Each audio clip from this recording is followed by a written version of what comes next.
हमारा टॉपिक एनोलाइट। आप अगर इसका लिटरेचर देखेंगे कहीं भी तो अलग अलग नामों से इसको बोला जाता है, जैसे acidic EOW, neutral EOW, slightly acidic EOW. EOW means electrolysed oxidised water या इलेक्ट्रोलाइज्ड वाटर या इलेक्ट्रोलाइज्ड ऑक्सीडाइजिंग वाटर, किसी भी नाम से ये सामने आ सकता है, बट ये है बेसिकली एनोलाइट। हम जो एनोलाइट को डिफाइन करते हैं वो ये है कि ये एक वाटर बेस्ड बायोसाइड है। बायोसाइड मतलब जो बायोलॉजिकल चीजों को खत्म कर देता है। It kills all bacteria, fungus and viruses from any surface, human, animal, fishes, anywhere, water, air, anywhere, anything, food, feed, sweet, kitchen, farms, poultry, piggery, कहीं पे भी होगा बैक्टीरिया, वायरस, फंगस, ये उसको खत्म कर देगा। नॉन इरिटेंट है, मतलब इंसानों के लिए या मल्टी सेलुलर को कुछ नहीं करता।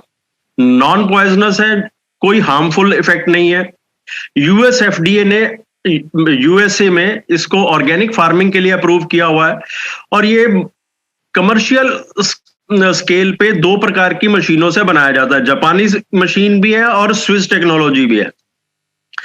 ये टेक्नोलॉजी वेल रिसर्च्ड है और बहुत ज्यादा पब्लिश्ड है।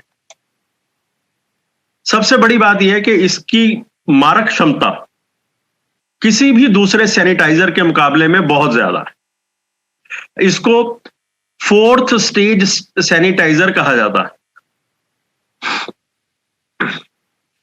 ये कुछ माइक्रोबियल एनालिसिस हुए थे, ये उसके रिजल्ट है कि अगर इलेक्ट्रोलाइज पानी से किसी सरफेस को साफ किया तो बैक्टीरिया आ ही नहीं पाए।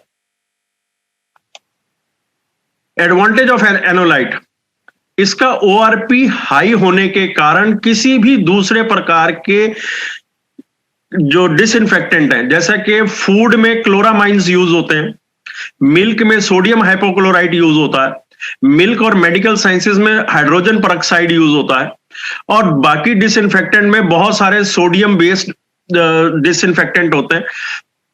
उन सब से इसका, क्योंकि ओआरपी ज्यादा तेज है, इसकी मारक क्षमता बाकियों के मुकाबले बहुत ज्यादा हो जाती है।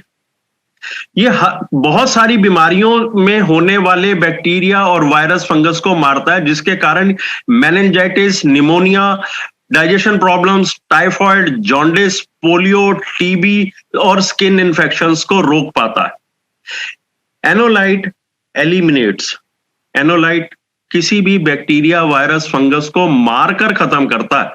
ये उसको रेजिस्टेंस पैदा करने का मौका नहीं देता।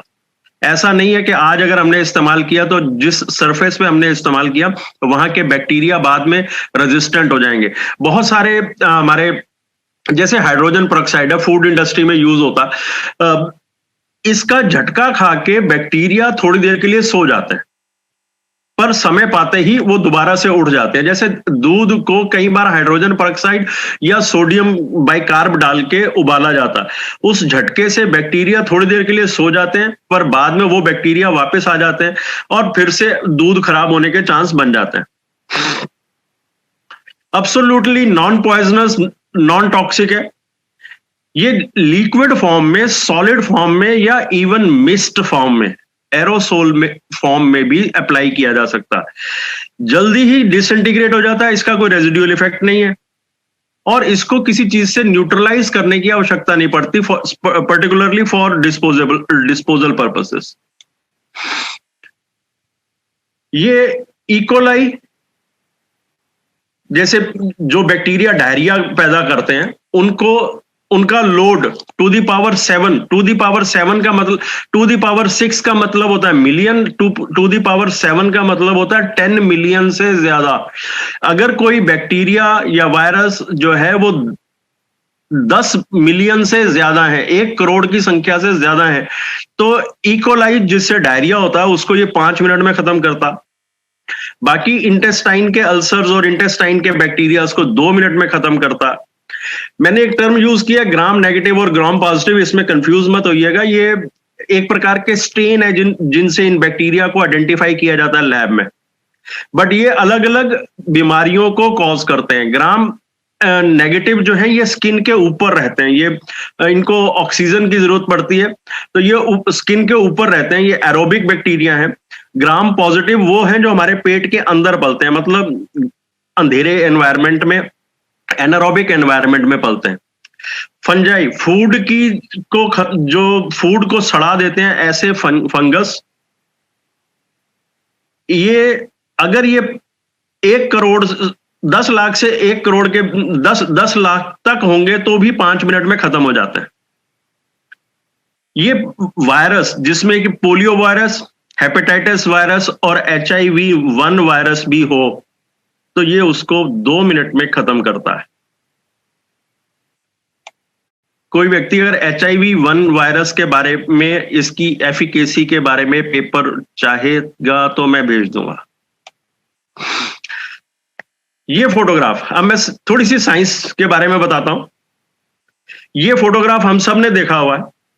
हमें मालूम है कि हमारे यहाँ जो हमारा जहां एनोड है वहां पे एसिडिक मटेरियल इकट्ठा हो रहा होता है और इसी को हम एनोलाइट कहते हैं। और हमारे कैथोड पे जहां कैथोलाइट, जिसको हम कंगन वाटर कहते हैं, जो हाई अल्कलाइन पानी है, वो कैथोलाइट है। बट इसके बनने के प्रोसेस में एक ये केमिकल बनता है, इसको हाइपोक्लोरस एसिड बोला जाता है। ये टोटल एनोलाइट में 0.04% होता है। इसको बनाने के लिए बहुत ज्यादा जरूरी है, साइंस कहती है कि सोडियम क्लोराइड सॉल्यूशन, नमक के सॉल्यूशन में ही ये बनेगा। अगर नमक का सॉल्यूशन हम नहीं देंगे तो एनोलाइट और कैथोलाइट नहीं बनेंगे। यानी हम लोग एनोलाइट और कैथोलाइट बनाते हैं जब कोई विकट बीमारियां होती हैं, जहां लोगों की लाइफ सेविंग की बात होती है, जहां परेशानी बहुत बड़ी होती है, वहां हम एनोलाइट या कैथोलाइट बनाने की बात करते हैं, या एनोलाइट और कैथोलाइट देने की बात करते हैं। ये बन ही नहीं सकता अगर सोडियम क्लोराइड सॉल्यूशन बीच में नहीं है तो, क्योंकि ये इस एनोलाइट में जो मारक क्षमता है वो HOCl से आनी है, हाइपोक्लोरस एसिड से आनी है। अगर हाइपोक्लोरस एसिड नहीं बनता तो ये एनोलाइट में बैक्टीरिया, वायरस, फंगस को मारने की क्षमता नहीं आती। इसलिए हमारे जितने भी कंपटीटर मशीनें हैं वो इस मामले में डम्ब हैं। वो हाइपोक्लोरस एसिड ना होने के कारण विकट बीमारियों को संभालने लायक एनोलाइट या कैथोलाइट नहीं बनाती। ये एक कमर्शियल ब्रोशर है एनोलाइट के बारे में, कनाडा की एक कंपनी का ये ब्रोशर है, और इसमें उन्होंने अपने ओपनिंग में केवल हाइपोक्लोरस एसिड की ही बात की है।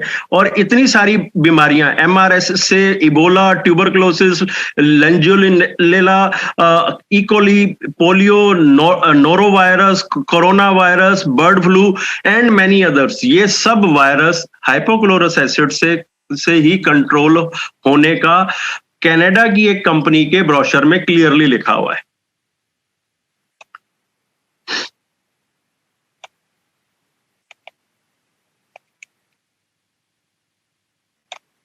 ये एक प्रूफ है कि अगर एक स्लाइड में को पानी से धोने की कोशिश करी और एक स्लाइड को इलेक्ट्रोलाइज्ड वाटर से धोने की कोशिश करी, तो विद इन 2 मिनट्स बैक्टीरिया की कितनी तेजी से सफाई हुई है ये आपके सामने है कि इलेक्ट्रोलाइज्ड वाटर 2 मिनट में क्या कर सकता है। इसलिए कैनेडियन वेबसाइट पे क्लियरली लिखा हुआ है कि ये नेचुरल है, बायो फ्रेंडली है, it eliminates harsh pathogen and reduce time to clean. Anolyte काम कैसे करता है, यहां मैं 2 और सवालों के जवाब भी देता चलूंगा। आप नोट करेंगे कि अगर HOCl नहीं बन रहा, केवल OCl है, तो ये सेल वॉल को पेनिट्रेट नहीं कर पाता। वेयर एज HOCl ना केवल सेल वॉल को डैमेज करता, माइटोकॉन्ड्रिया जो कि हमारे शरीर में एनर्जी का सोर्स है उसको डैमेज कर देता है, और अंदर जाके हमारे क्रोमोसोम्स को डैमेज कर देता है। इसलिए हम कहते हैं कि कोई भी हाई पीएच का पानी या जो हाईली एसिड या हाईली एल्कलाइन पानी नॉर्मली पीना नहीं चाहिए। केवल वे व्यक्ति जिन पे जीवन मृत्यु का प्रश्न बना हो, केवल उन्हीं को ये हाई एल्कलाइन या हाई एसिडिक पानी पीना चाहिए, क्योंकि अगर HOCl है जो कि सोडियम क्लोराइड की प्रेजेंस के कारण होगा ही होगा, वो आपके सेल्स में जाके माइटोकॉन्ड्रिया और आपके क्रोमोसोम्स को अफेक्ट कर सकता है। इससे और बहुत सारी प्रॉब्लम्स शुरू हो सकती हैं। इसलिए कहा जाता है कि हाई एल्कलाइन या हाई एसिडिक पानी नहीं पीना है। जैसे मैंने पहले भी कहा कि जो आयोनाइजर इस प्रकार HOCl नहीं बना रहे, उनका HOCl ना होने के कारण वो सेल्स के अंदर नहीं घुस सकते, वो बैक्टीरिया, वायरस, फंगस को नहीं मार सकते।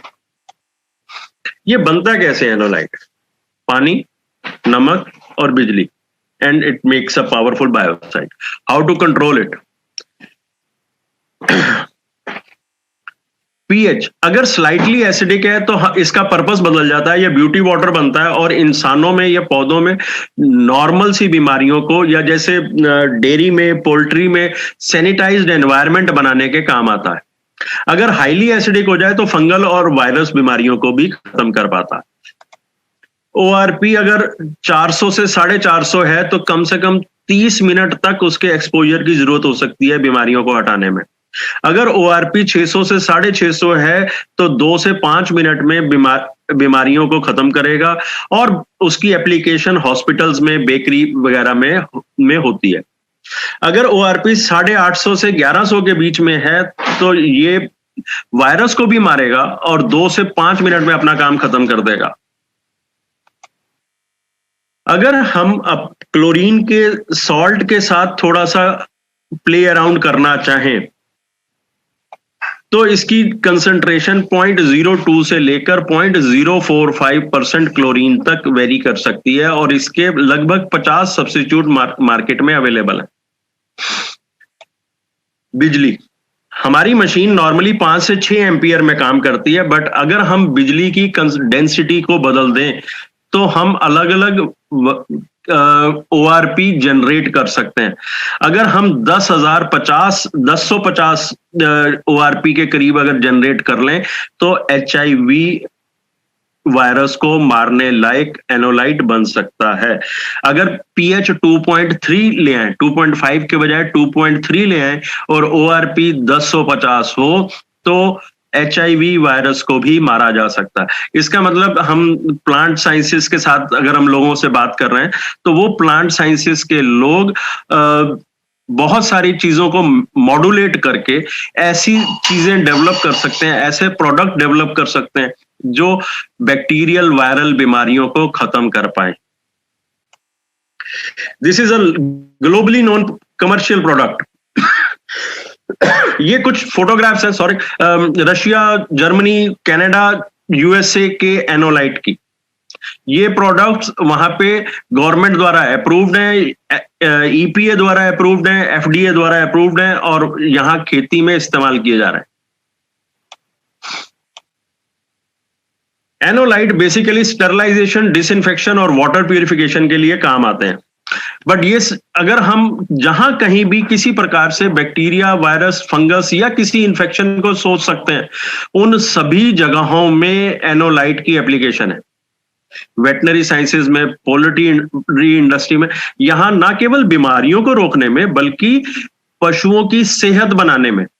मैंने कहा हमारी पानी के 2 गुण हैं। हमारे 5 पानियों को मिलाकर हम या तो न्यूट्रिएंट मॉड्यूलेट करते हैं या हम उनके एनवायरनमेंट को मॉड्यूलेट करते हैं, मतलब हम एनवायरनमेंट को सैनिटाइज करते हैं। सो या तो पशुओं के एनवायरनमेंट को सैनिटाइज कर दो या उनके पानी को सैनिटाइज कर दो जिससे उनकी सेहत बन जाए, या उनके पानियों में न्यूट्रिएंट इंक्रीज करने के लिए हम कंगन वाटर का इस्तेमाल कर सकते हैं। पिगरी फार्म, डेयरी फार्म्स, जितने भी पशुओं से रिलेटेड एक्टिविटीज हैं, इनमें सैनिटेशन इंपॉर्टेंट है, इनमें जो रॉ मटेरियल के रूप में पानी इस्तेमाल हो रहा है उसकी सैनिटेशन इंपॉर्टेंट है। बाकी इंडस्ट्रीज में जैसे पेपर इंडस्ट्री, वाइनरी इंडस्ट्री, ये कुछ ऐसे बायो प्रोड्यूस पैदा करते हैं, फूड इंडस्ट्री है, होटल इंडस्ट्री है, ये लोग कुछ ऐसे वेस्ट पैदा करते हैं जिनमें बहुत बदबू पैदा हो जाती है।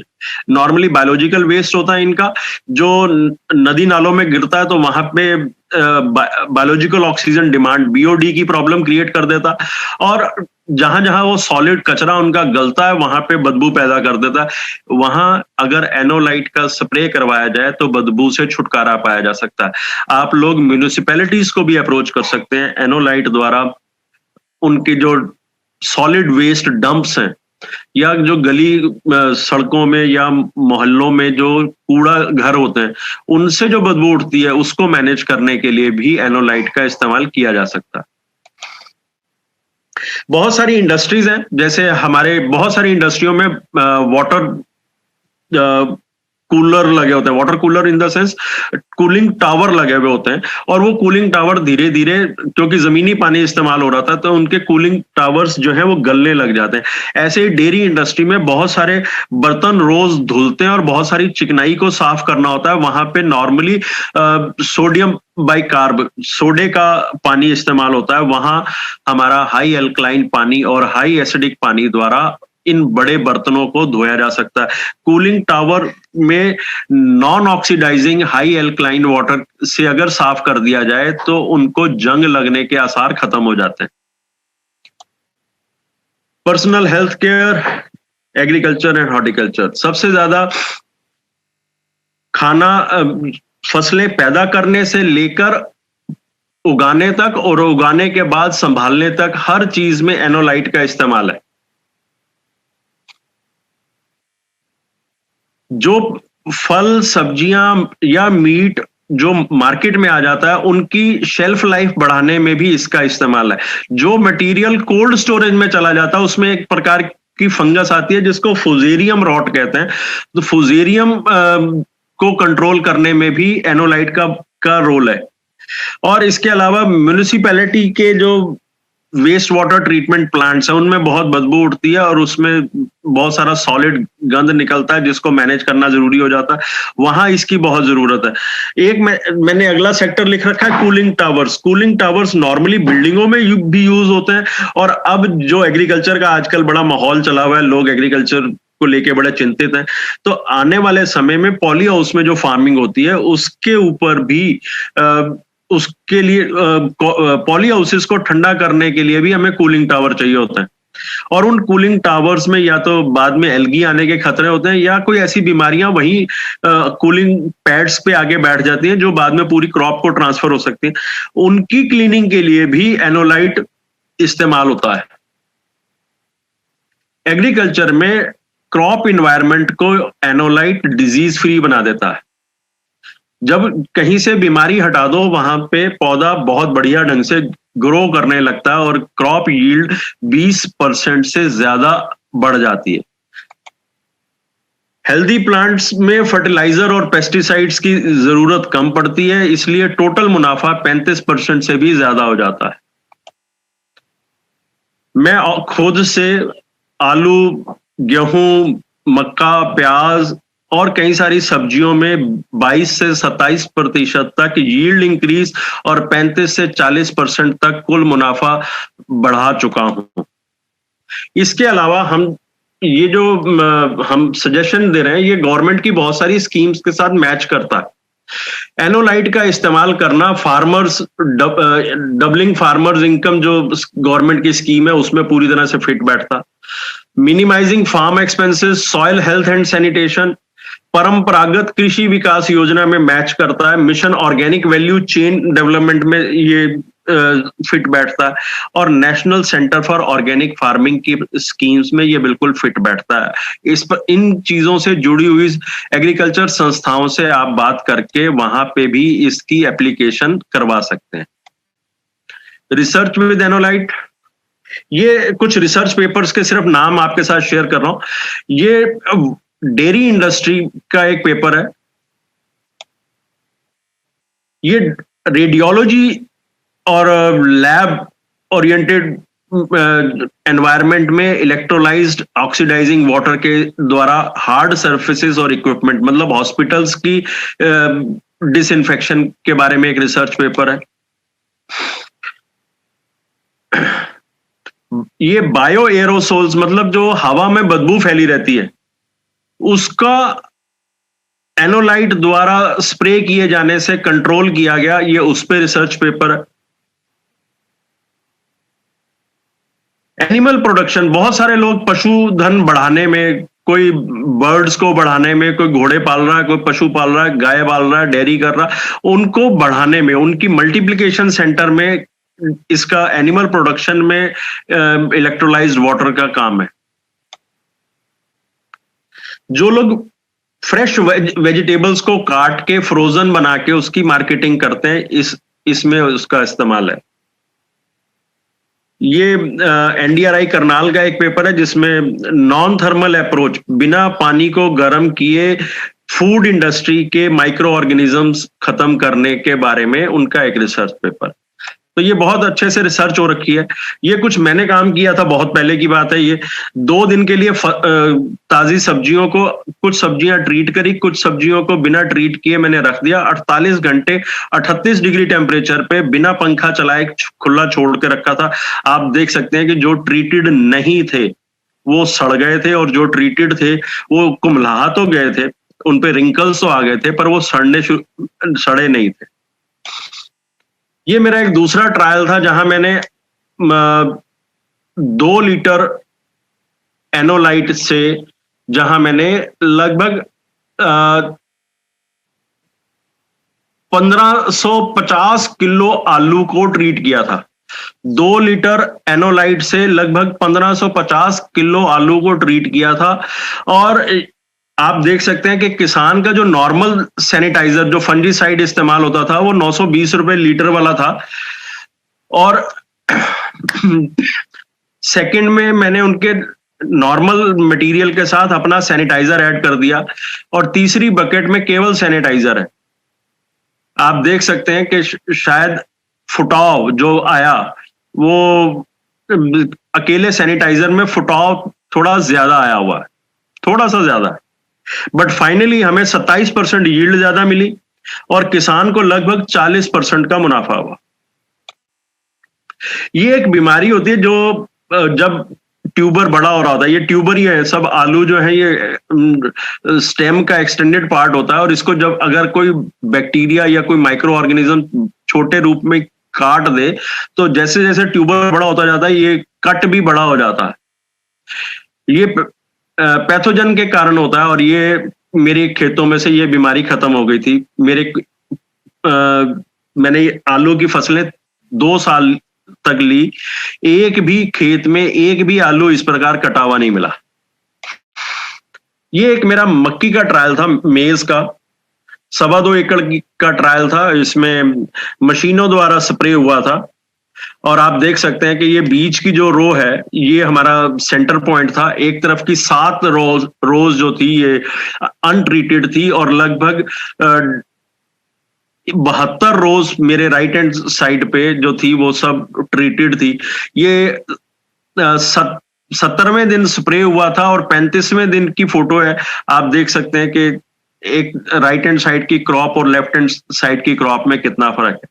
टोटल में हमें 22% क्रॉप यील्ड मिला, और किसान का मुनाफा लगभग 35% बढ़ा। ये एक आलू के खेत का ट्रायल था। प्लॉट नंबर 1, मैंने जिस खेत में काम किया था वो ये था, प्लॉट नंबर 3। प्लॉट नंबर 1 में 12 दिन पहले आलू की बुआई हो चुकी थी, एक इरिगेशन हो चुकी थी। प्लॉट नंबर 2 में 8 दिन पहले बुआई हो चुकी थी और एक इरिगेशन हो रखी थी। तब हमने प्लॉट नंबर 3 में काम शुरू किया था।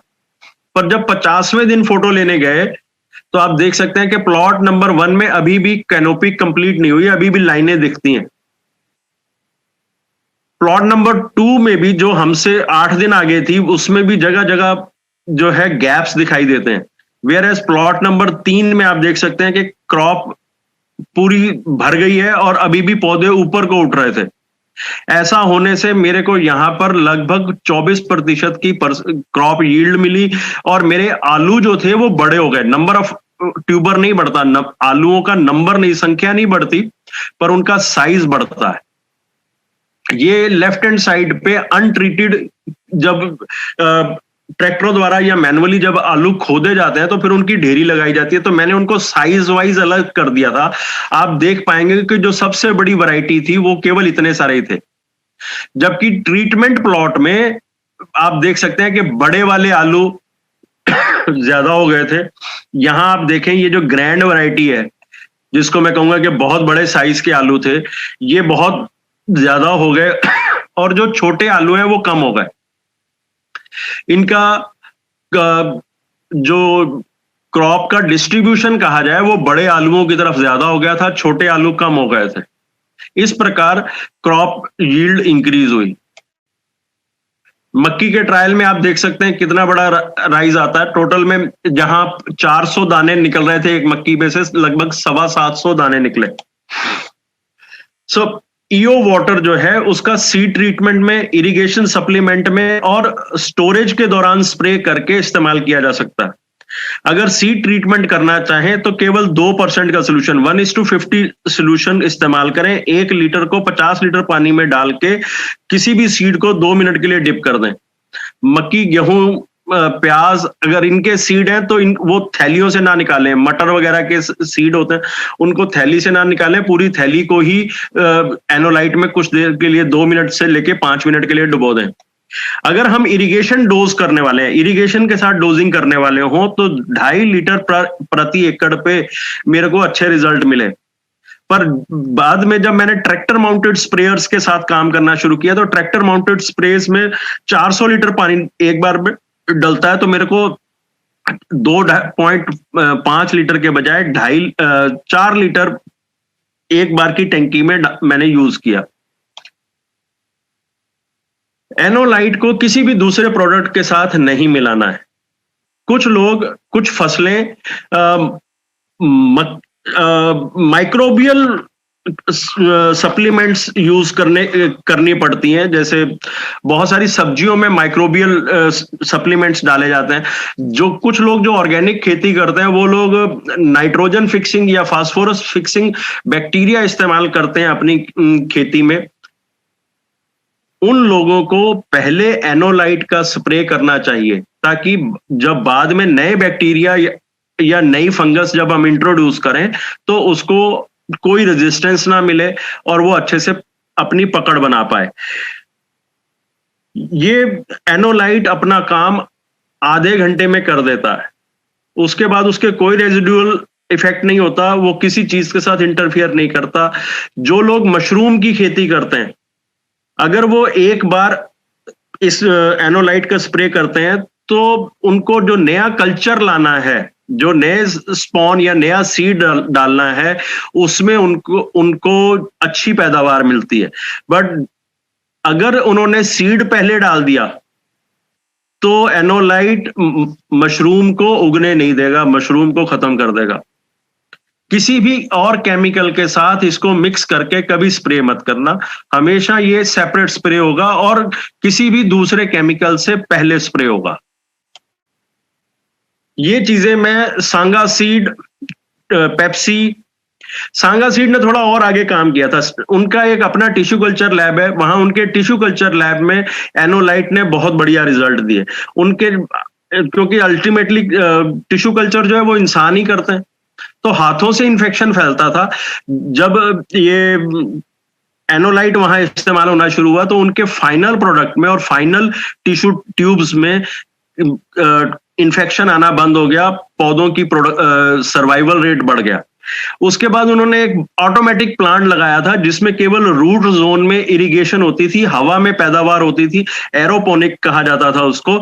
उसमें वो लोहे के स्ट्रक्चर थे, उनके अंदर जब हमने एनोलाइट का इस्तेमाल करना शुरू किया तो वहां पे भी ट्यूबर बनने आसान हो गए और किसी प्रकार का कहीं फंगस या काई नहीं आई, जबकि लोहे के स्ट्रक्चर थे वो सारे।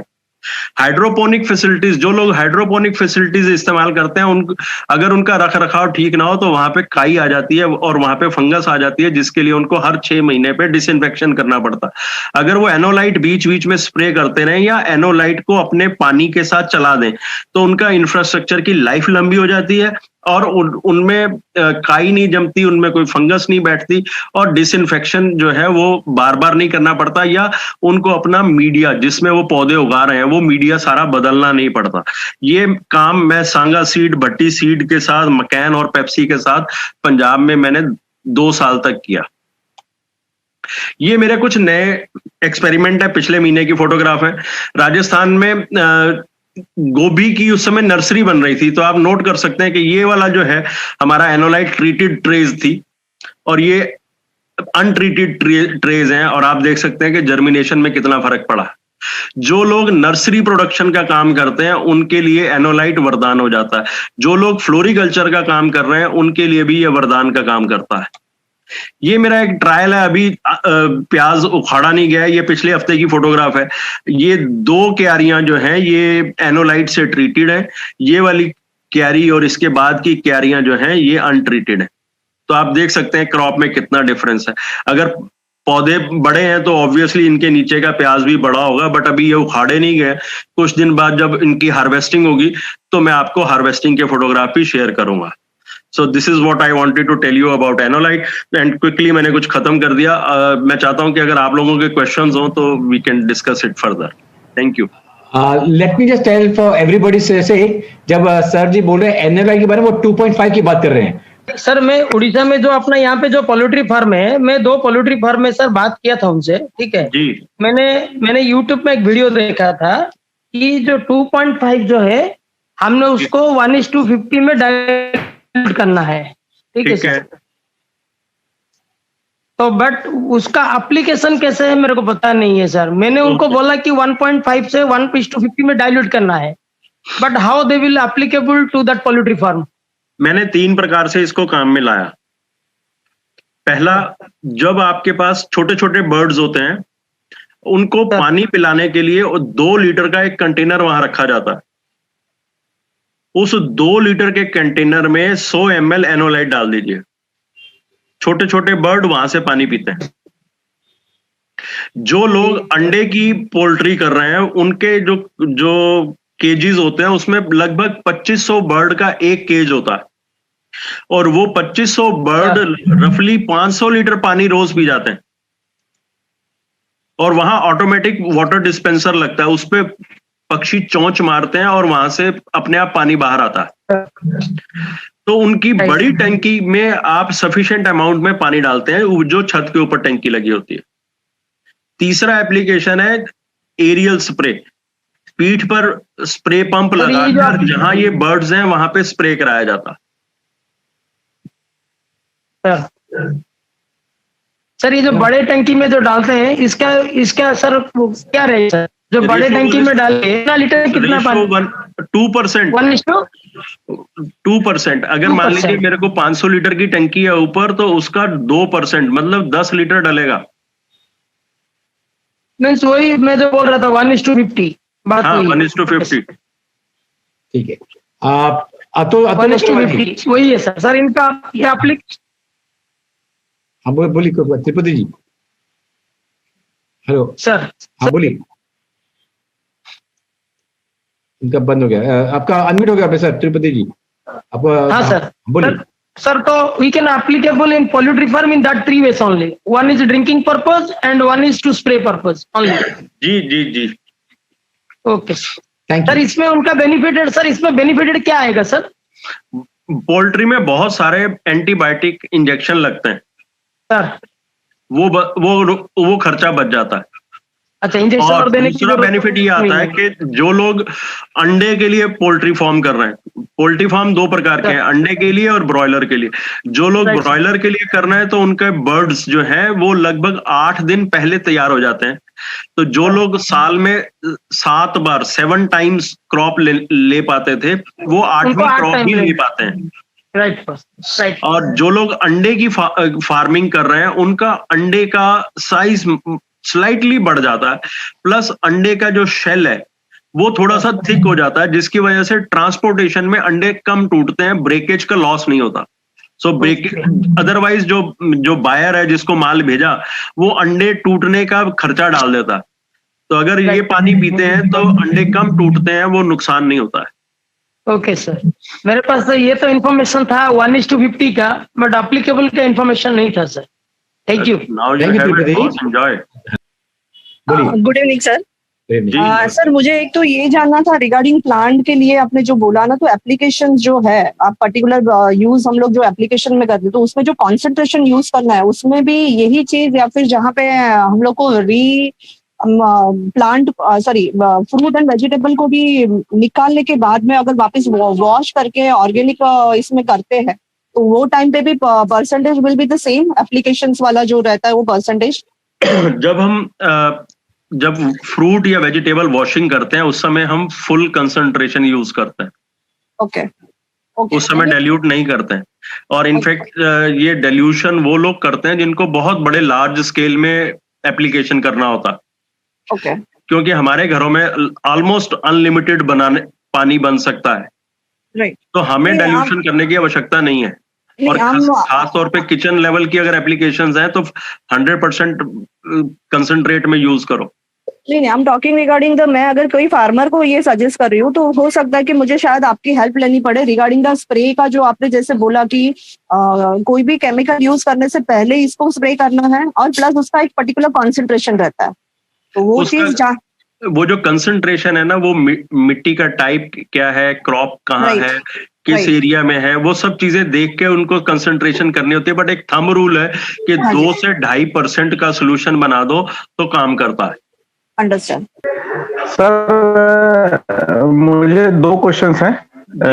एक तो सर जैसे पपीता प्लांटेशन होता है जी, उसमें एनोलाइट को कैसे यूज कर सकते हैं सर? आपको पपीता जो है ना, ये नॉर्मली हैवी सॉइल में होता है, डार्क सॉइल में होता है, और इसमें पानी खूब लगता है। तो जहां पानी खूब लगता है वहां फंगस बहुत आती है, और अगर मिट्टी काली है तो उसमें ऑलरेडी फंगस बहुत होती है। इसलिए आपको कंसंट्रेशन ज्यादा लगेगी। अगर हो सके तो पौधे के आसपास और पौधे के ऊपर भी, क्योंकि प्लांट्स जो है ना वो हवा में से भी मॉइस्चर पीते हैं, तो पत्तियों के ऊपर भी अगर एनोलाइट पड़ा होगा तो प्लांट वहां से भी पी लेगा। तो आप कंसंट्रेटेड फुल कंसंट्रेशन में यूज करो। वैसे कितना बड़ा फार्म है? सर एक्चुअली हम गवर्नमेंट प्रोजेक्ट चला रहे हैं सर, उसमें नर्सरी भी डेवलप कर रहे हैं और वहाँ पपीता प्लांटेशन भी प्लानिंग कर रहे हैं सर। जी बहुत अच्छा है। मिट्टी की सैनिटेशन अलग से करिए। मिट्टी की सैनिटेशन, जब आप मिट्टी तैयार करेंगे तो उसकी सैनिटेशन अलग से करिए। जो पौधे आप बाहर से ला रहे हैं उनकी सैनिटेशन करिए, और फिर उनको हर 1 महीने बाद एनोलाइट का स्प्रे करते रहिए। ग्रोथ भी अच्छी आएगी, पपीते भी बड़े बनेंगे। जी सर, थैंक यू सर। एक सेकंड क्वेश्चन था सर, हम लोग सर गवर्नमेंट प्रोजेक्ट में गौशाला से जुड़े हुए हैं सर। वहाँ पे कमजोर गाय आती है सर, जो काटने के लिए भेज जाती है, वो पकड़ के वहां पहुंचाई जाती है। तो उनको हमको सर ठीक करके पालना होता है। तो वो बहुत दुर्बल होती है, कमजोर होती है, उनमें से कुछ दिन में मर भी जाती है। तो उनके लिए एनोलाइट का क्या यूज हो सकता है कि वो थोड़ा सा उनका सर्वाइवल बढ़ जाए और जो उनकी बीमारियां या दुर्बलता ठीक होती जाए? उनका जो खाना आप उनको खाने को दे रहे हैं, मैंने बहुत देखा गौशालाओं में जो खाना आता है ना, वो हमारे जैसे लोगों के घरों से जो रोटियां सड़ जाती हैं वो उनको भेज देते हैं। उनकी रोटियों के ऊपर, उनके चारे के ऊपर ऑलरेडी फंगस और बैक्टीरिया ग्रो कर रहा होता है, और ऐसे सड़े हुए अन्न को ये पशु खाते हैं। वो पहले ही पशु कमजोर होते हैं, उनसे खाना खाया नहीं जाता, हजम नहीं होता। अगर हम इनके खाने को, इनके दाने को, इनके फॉडर को और इनका जो पानी है उसको एनोलाइट द्वारा डिसइंफेक्ट कर दें तो खाना हजम करना आसान हो जाएगा। ये पशु जो आपके पास आते हैं ये सारे वृद्ध हैं। ये ऐसे ही है जैसे हमारे पेरेंट्स हैं, जो हम 4 रोटी खाते हैं वो 2 रोटी खाते हैं, ऐसे ही ये पशु है, ये ज्यादा खा नहीं सकते हैं, हजम नहीं कर सकते हैं। इनको अगर आप खाना सैनिटाइज करके दे दें और पानी भी इनका सैनिटाइज करके दे दें तो इनको हजम करना आसान हो जाएगा। सर तो भूसा, जैसे ड्राई भूसा इनको देते हैं तो उसमें भी कर सकते हैं? बिल्कुल बिल्कुल। जो भूसा ड्राई है अगर आप उसके ऊपर स्प्रे कर देते हैं और उसको स्प्रे किए हुए पोर्शन को मिला देते हैं तो कुछ फर्क नहीं पड़ने वाला है। अगर आपने उसके ऊपर मान लीजिए आप एक बारी में एक पशु को 10 किलो चारा दे रहे हैं, उसमें आधा किलो का स्प्रे भी मार देंगे तो कोई फर्क नहीं पड़ रहा, वो बड़ी आराम से खा जाएंगे। दूसरी बात, ये जितने भी पशु बड़ी उम्र के होते हैं इनमें डायरिया होना बड़ा आसान है, बहुत आसानी से इनको डायरिया होने लगता है, इनके पेट गड़बड़ हो जाते हैं। सो अगर इनको इनके बाड़े में इनके पशुओं की बॉडी के ऊपर एनोलाइट का स्प्रे कर देंगे तो उनके शरीर से जो बीमारियां हो रही हैं वो नहीं आगे नहीं बढ़ेंगी। नहीं तो एक पशु से दूसरे पशु को बीमारियां पहुंच जाती हैं। पूरा आपका यार्ड, कोर्ट यार्ड है या जो एनिमल एरिया है वो सारा ही डिसइंफेक्ट कर सकते हैं आप। तुलसी लाइक प्लांट में क्या ज्यादा डालने से 2.5 नुकसान हो सकता है या उसको हम फ्रीक्वेंटली यूज करते रह सकते हैं इन्फेक्शन होने का? तुलसी के तरह के पौधे जिनकी हम वेजिटेशन बढ़ाना चाहते हैं, अब इनका कोई फल तो आना नहीं है, इसके बीज भी अपने को चाहिए नहीं, अपने को तो इसके पत्ते चाहिए और पत्तों में भी रस चाहिए। ऐसे पौधों को पहली बात मैं ज्यादा पानी नहीं देना चाहता, इनको थोड़ा सा सुखाना चाहिए, क्योंकि इन पौधों में एक टेंडेंसी होती है कि इनको तंग करोगे तो ये अपना वो केमिकल बनाएंगे जिस केमिकल के लिए इनकी वैल्यू है। तो इनको मेरे हिसाब से हर तीसरे दिन पानी देना चाहिए, पर धार्मिक भावनाएं होती हैं इसलिए लोग हर रोज पानी दे देते हैं। मेरे हिसाब से हर तीसरे दिन पानी देना चाहिए और एक दिन एनोलाइट दो, एक दिन कैथोलाइट दो, मतलब एक दिन 2.5 दो या 2.5 भी मत दो, इसको 4.5, 5.5 ब्यूटी वाटर दो। 2.5 तब तक ना दो, तुलसी में फंगस आती नहीं, तुलसी में बैक्टीरिया आता नहीं, इसलिए 2.5 देने का कोई मतलब नहीं। ब्यूटी वाटर दो जो सॉइल हेल्दी रहे और सॉइल में एरेशन बनी रहे, और हर तीसरे दिन 11.5 से इरिगेशन दे दो, बाकी टाइम 9.5 की इरिगेशन दे दो, बहुत है। बोलिए सर, मुझे होम गार्डनिंग के रिगार्डिंग पूछना था, एनोलाइट का एप्लीकेशन कैसे करेंगे उसमें, और इरिगेशन के लिए और डिजीज के लिए। 2.5 का इस्तेमाल तो डिजीजेस के लिए ही होगा।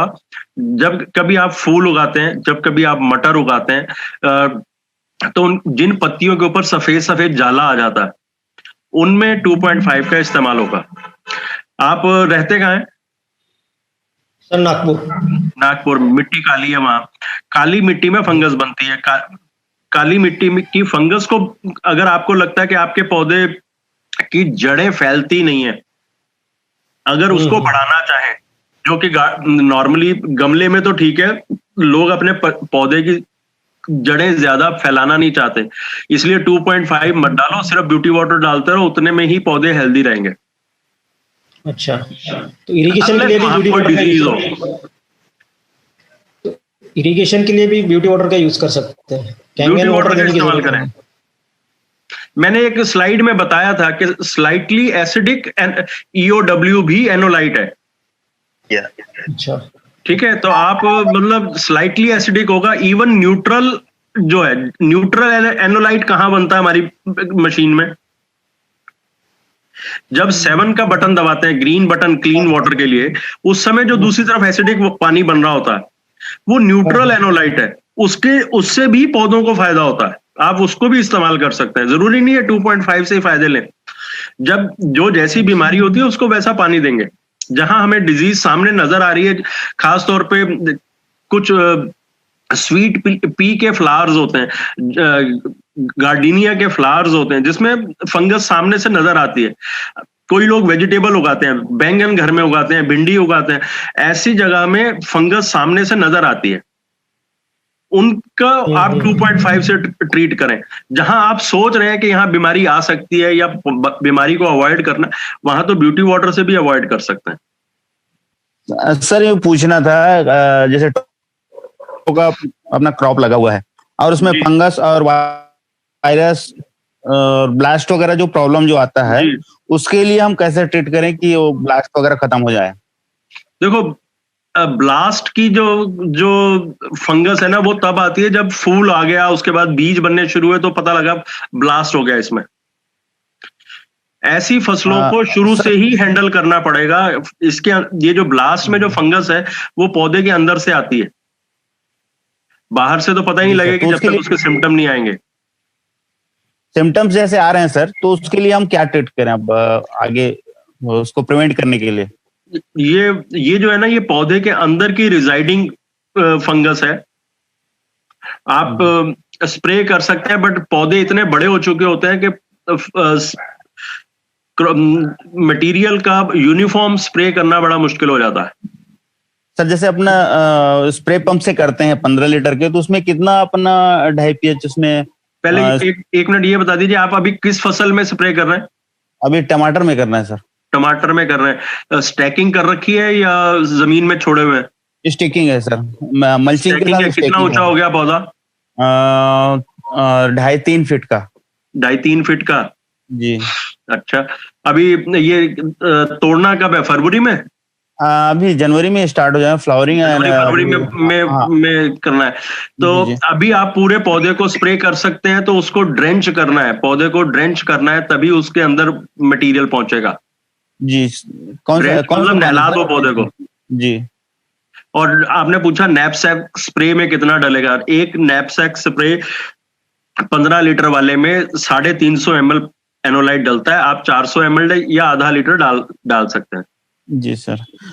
सर जैसे अपन बार जैसे केला लगा, उसके बाद पपीता लगा, पपीता में वायरस के कारण उसको उखाड़ना पड़ा, फिर टमाटर लगाया, तो फंगस मुझे वो बार बार परेशान कर रहा है, तो मैं उसमें क्या 11.5 pH ड्रिप इरिगेशन में दे सकता हूँ?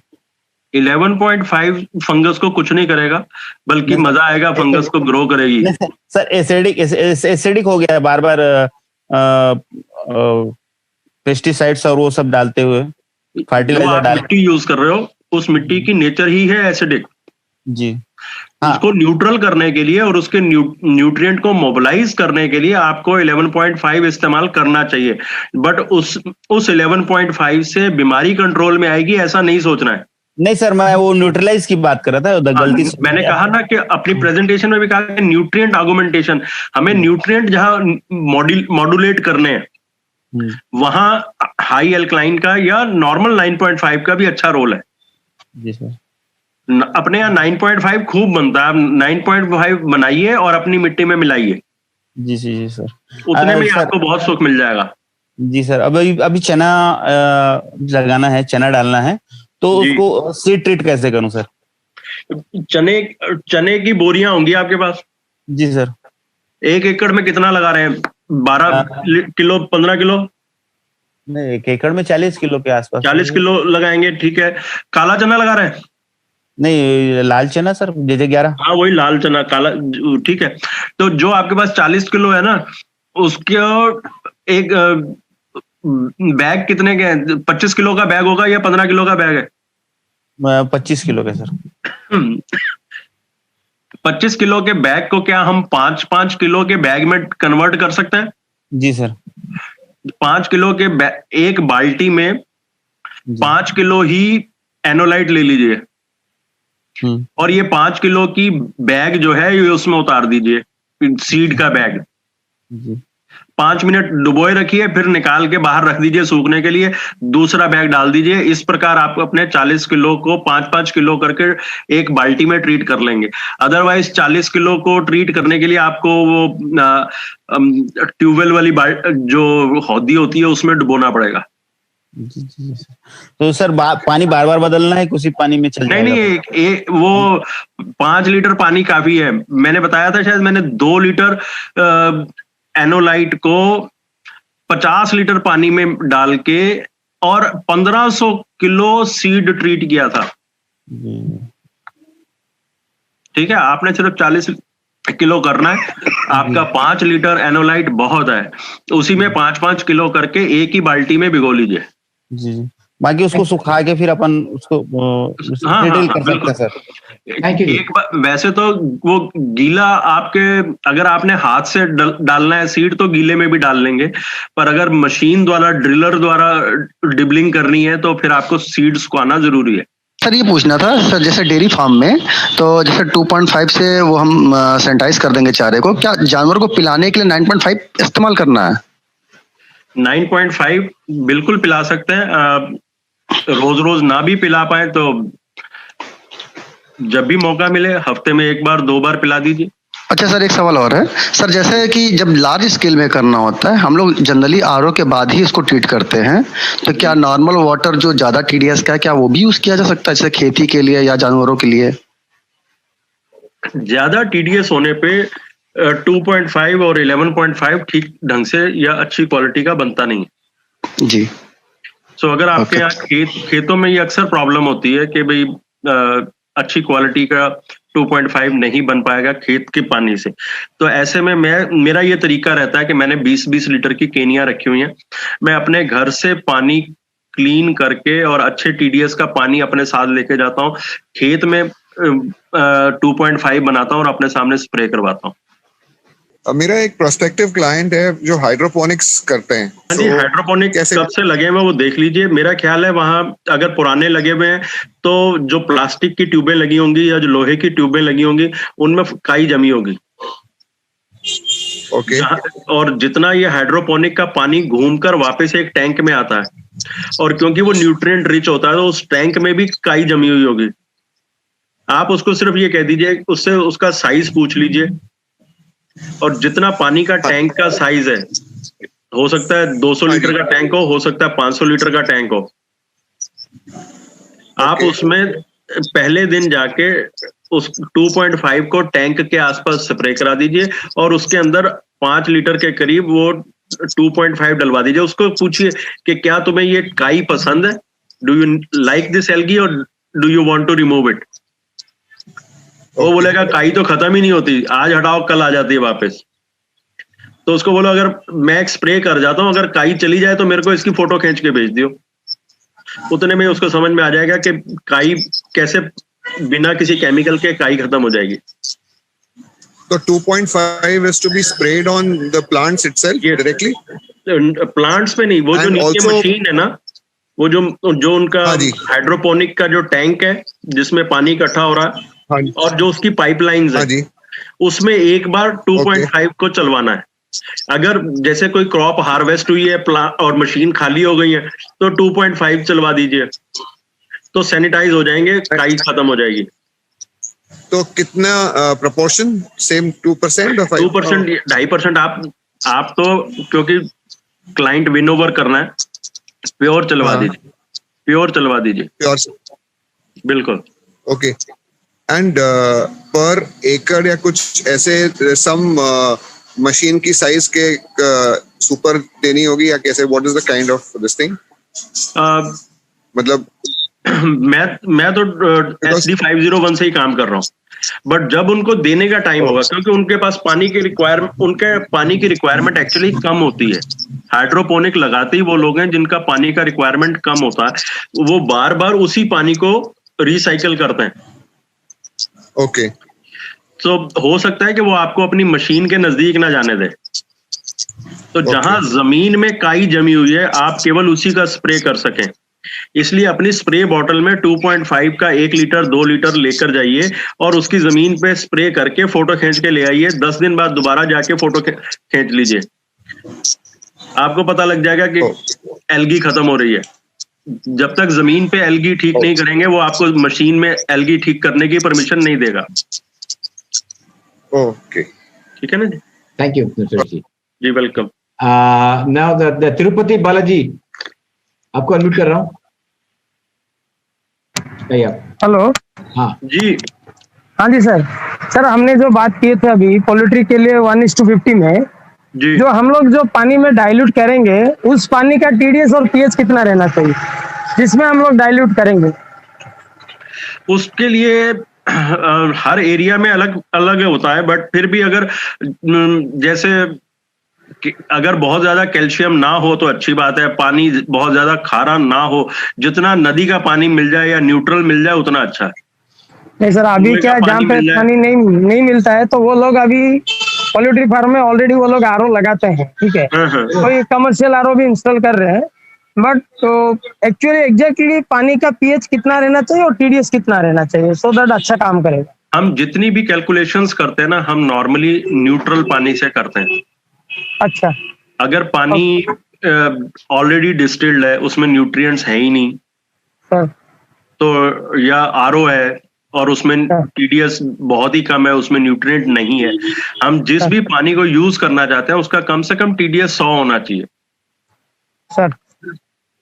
ठीक है, ताकि उसमें कुछ तो न्यूट्रिएंट हो जिसको हम मॉड्यूलेट कर सकें। सर कहीं कहीं पे जहाँ पे ट्यूबवेल वगैरह है और कुआं वगैरह है, वहाँ पे पानी का टीडीएस 250 के ऊपर रहता है, 300 भी रहता है, वहीं पे चल जाएगा? हाँ, उसको वो आपका डेल्यूटेंट है, आप उसको यूज कर सकते हैं। अगर ये जो दुधारू पशु जो होते हैं, जो दूध देने वाले पशु होते हैं, इनको अगर कैंगन वाटर 9.5 या 8.5 या 8 दिया जाए तो इनमें क्या इम्पैक्ट आने वाला है? सर अगर जैसे हमारी सेहत बनती है वैसे उनकी भी सेहत बनेगी, उनका दूध बढ़ेगा, उनके स्किन पे चमक आएगी। पशुओं का के जो रेट है, पशु जो लोग पशु बेचते हैं, कुछ टाइम तक दूध बेचते हैं फिर पशु भी बेचते हैं, तो स्किन के ऊपर एक शाइन, एक one of the major criteria है, वो शाइन आ जाती है स्किन पे। सो ऐसे में पशु के ज्यादा पैसे मिलेंगे, जो लोग पशु का कारोबार करते हैं उनको ज्यादा पैसे कमाने का मौका मिलेगा। जैसे हमारा मेडिकल खर्चा बचता है वैसे ही पशुओं के पीछे भी मेडिकल खर्च बचेगा। दूध तो बढ़ेगी ही, साथ ही साथ दूध का न्यूट्रिएंट्स बढ़ेगा, पौष्टिकता बढ़ेगी। सर अगर बॉडी पे शाइन लेके आनी है तो ब्यूटी वाटर से नहला दिया जाएगा तो शाइन तो उससे भी आ जाएगा? सर वो ब्यूटी वाटर की शाइन जो है वो टेम्परेरी है, जो 9.5 से शाइन आएगी वो परमानेंट शाइन है, वो एक्चुअली स्किन क्वालिटी को इंप्रूव करती है। एक बात पूछ रही थी, ये बी कीपिंग के लिए इसमें अगर यूज करना है तो उसमें किस तरह से इसको मैनेज कर सकते हैं? जैसे उनकी हनी का ज्यादा वो हो, उसका डेथ रेट कम हो। बी कीपिंग में सब प्रॉब्लम आती है, जैसे आजकल भी आ रही होगी, एंटीबायोटिक देते हैं, टेट्रासाइक्लिन देते हैं, वो ना देना पड़े तो उसको किस तरह से मैनेज करें इन्फेक्शन? सर अभी क्या है कि पहले तो उनको 9.5 का फीड दे दीजिए। जो लोग बी कीपिंग करते हैं वो उनके जहां उन्होंने अपने बक्से रखे होते हैं ना, उनके बक्सों के पास में या तो प्लास्टिक के ना टब आते हैं छोटे छोटे, जिनमें 15-20 लीटर पानी होता है, वो टब रखवा दीजिए, 9.5 फिल करवा दीजिए, तो अपने आप पिक कर लेंगी मधुमक्खियां। दूसरी चीज है कि हर मधुमक्खी के बक्से में फीड दी जाती है, पानी डाला जाता है, चीनी का सोल्यूशन बनाया जाता है, वो डाला जाता है, उस पानी चीनी की फीड जो है वो 9.5 में बनवा दीजिए। ठीक है सर, ऐसा बढ़िया टेक आएगा कि वो जो एंटीबायोटिक्स लगने हैं और जो दवाइयों की डोज डलनी है वो जरूरत नहीं पड़ेगी, और हनी की प्रोडक्शन बढ़ गई। मैंने जहां ये हनी बॉक्स में काम करवाया था, जहां पिछले साल बहुत गर्मी रही थी, तो वहां जो अच्छे अच्छे बी कीपर थे उनका एक बॉक्स एट ए टाइम 22 से 23 किलो हनी दे रहा था। मेरे जो बॉक्स रखवाए हुए थे अलवर में, उनमें 32 से 34 लीटर शहद आया था पर बॉक्स। रफली कहना चाहूंगा 30% यील्ड बढ़ी थी। हमको करीब 100 गायों का फार्म है जी, वहाँ पे मशीन लगाना है उनके गायों के पानी पीने के लिए, पर इश्यू ये आ रहा है कि अभी तो बोरिंग का पानी पिला रहे हैं वहाँ पे। ठीक है, अब वो चाहते हैं कि कैंगन वाटर पिलाएं हम गायों को ताकि ये हेल्दी रहे, क्योंकि उन्होंने मैंने उनको एक रिपोर्ट दी थी जापान के 27 डेयरी फार्म की।